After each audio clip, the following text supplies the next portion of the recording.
மாமா துரையானந்த் அவர்களுக்கும், மேலும் பாகம் 110 பாக நிர்வாகிகள் மற்றும் இங்கு அமைந்துள்ள அன்பு உறவுகள், எனது வயதில் மூத்தோர்கள் அனைவருக்கும் அன்பு கலந்த மாலை வணக்கம். என்ன இந்த மாலை நேரத்தில் இந்த இடத்துல எல்லாம் இருக்கையெல்லாம் உட்கார வச்சு நம்மளை உட்கார வச்சுருக்காங்களே, என்ன பேச போகிறாங்க, எதுக்காக இந்த இடத்துல எல்லாரும் அமர்ந்திருக்காங்க, என்ன மாதிரியான கூட்டம் அது அப்படின்னு உங்களுக்குள்ள ஒரு எண்ணம் இருக்கும்.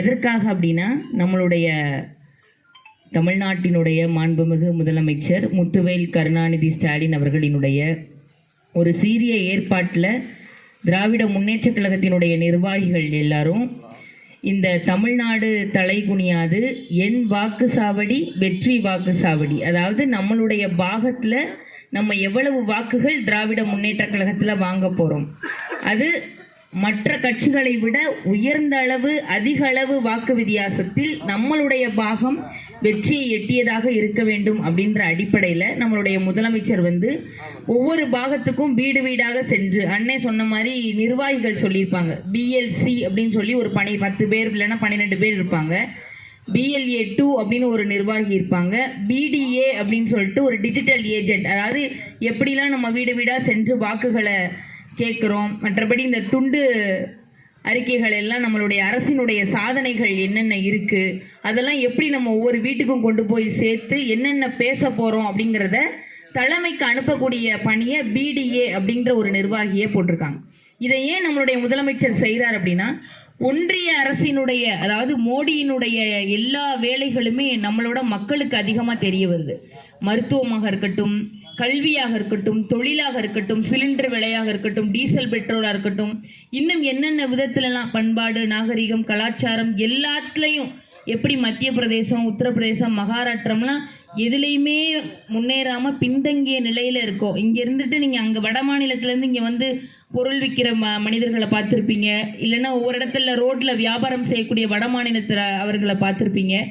தமிழ்நாடு யாரையும் வரவேற்காதுன்றல, எல்லாரையும் வரவேற்கக்கூடிய மாநிலம் தான் தமிழ்நாடு. ஆனால் மோடியினுடைய நோக்கம் என்னவா இருக்குன்னா, வட மாநிலத்தில் இவங்க ஆட்சி செய்யக்கூடிய மாநிலம் ரொம்ப பின்தங்கிய நிலையில் இருக்குது, கல்வியில் பின்தங்கி இருக்குது, அதனால எல்லாரும் தமிழ்நாட்டை நோக்கி வர்றாங்க.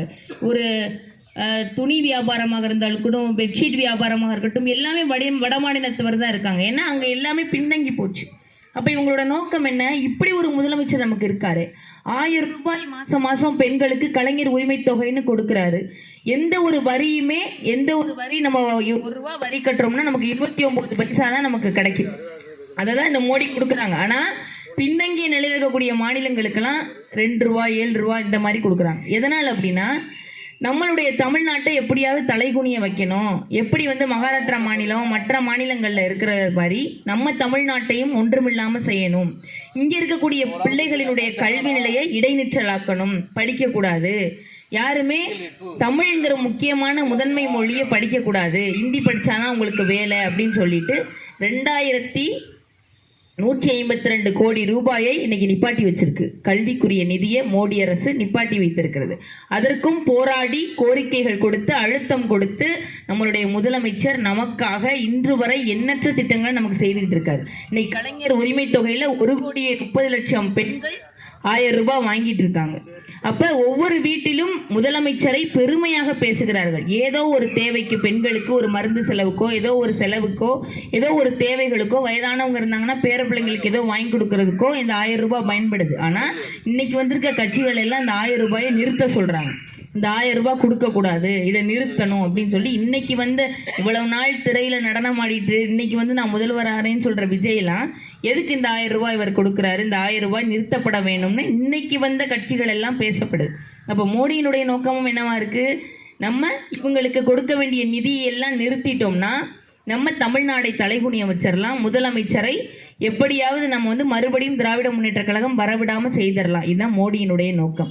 அப்போ நம்மளுடைய வேலை என்னவா இருக்கு, இன்னைக்கு பார்த்தீங்கன்னா மாற்றுக் கட்சியினராகவே இருக்கட்டும், ஒரு ADMK காரர் வீட்டில் போய் பார்த்தீங்கன்னா கலைஞர் உரிமை தொகை 1000 ரூபாய் வாங்கக்கூடிய அந்த பெண் இருப்பாங்க. அவங்க ADMKவே ஒரு வீட்டுக்காரர் இருந்தாலும் அவங்க 1000 ரூபாய் கண்டிப்பாக வாங்குவாங்க. அந்த பிள்ளை ஒரு அரசு கல்லூரியில் படிக்குதுன்னா அது புதுமை பெண்ணில் 1000 ரூபாய் வாங்குவோம், அந்த பையன் தமிழ் புதல்வன் திட்டத்தில் 1000 ரூபாய் வாங்குவாங்க. வீட்டில் ஒரு வயதானவங்க இருக்காங்கன்னா தாய்மானவர் திட்டத்தில் ரேஷன் பொருட்கள் வீட்டுக்கே வருது. இன்னைக்கு ஒரு மிகப்பெரிய ஒரு அறிக்கையை இன்னைக்கு வெளியிட்டு இருக்கிறாங்க. பொங்கல் தொகுப்பாக 3000 ரூபாய். எதுக்கு நான் இதை சொல்ல வரேன்னா, நிதி நெருக்கடி எவ்வளவு இருக்கு. இன்னைக்கு நம்மளுக்கு நிதியை நிறுத்திட்டா என்ன வேணா நம்ம முதலமைச்சரை பின்தங்க வச்சிடலாம், நம்ம தமிழ்நாடு தலைகுனிய வைக்கலான்னு. நமக்கு நிதியை கொடுக்கவே மாட்டேங்குது மோடி அரசு.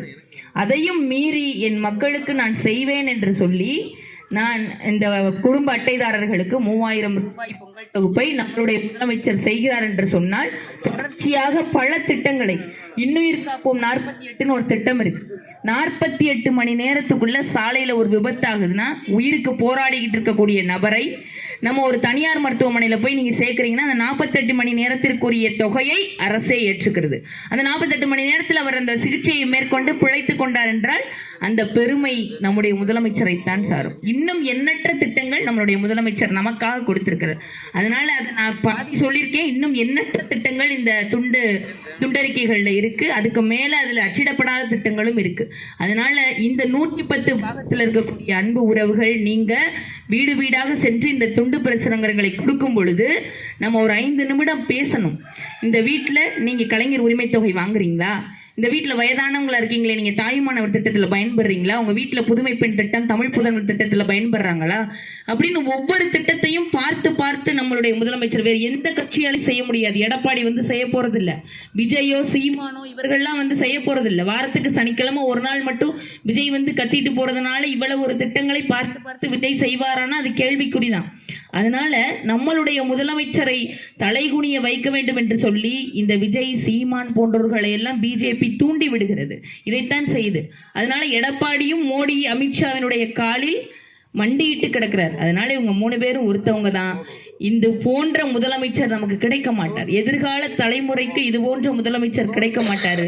நம்ம பிள்ளைங்களுடைய படிப்பு நல்லபடியாக இருக்கணும், அவங்களுடைய வாழ்வாதாரம் நல்லபடியாக இருக்கணும், தொழில்துறையில் அவர்கள் ஒரு முன்னேற்ற பாதைக்கு போகணும்னு நினைச்சீங்கன்னா 110வது பாகத்தில் நம்முடைய திராவிட முன்னேற்ற கழகம் அதிக அளவிலான வாக்குகளை நாம் பெற்றோம். இங்க இருக்கக்கூடிய நிர்வாகிகள் BLA 2, BLC, BDA நம்ம தலைவர் அவர்களை சந்தித்து பாராட்டுகளை பெறுவதற்கான குறிப்புகள் மேலிடத்திலிருந்து எங்களுக்கு தெரியப்படுது. எந்த பாகம் அதிகப்படியான வாக்குகளை பெறுகிறதோ தலைவர் அவர்களிடத்திலிருந்து நேரடியான கௌரவ பாராட்டுகளை பெறுவீர்கள் என்ற குறிப்பு எங்களுக்கு வந்திருக்கிறது. அதனால நம்மளுடைய 110வது பாகம் அதை செய்வோம் என்று கூறி, நாம் முதலமைச்சர் 2026லும் நம்முடைய மக்களின் முதல்வர் தான் மறுபடியும் வருவார் என்பதை நம் பாகத்தின் சார்பாக உறுதியேற்று உங்களிடத்தில் வாய்ப்புக்கு நன்றி கூறி விடைபெறுகிறேன். நன்றி, வணக்கம்.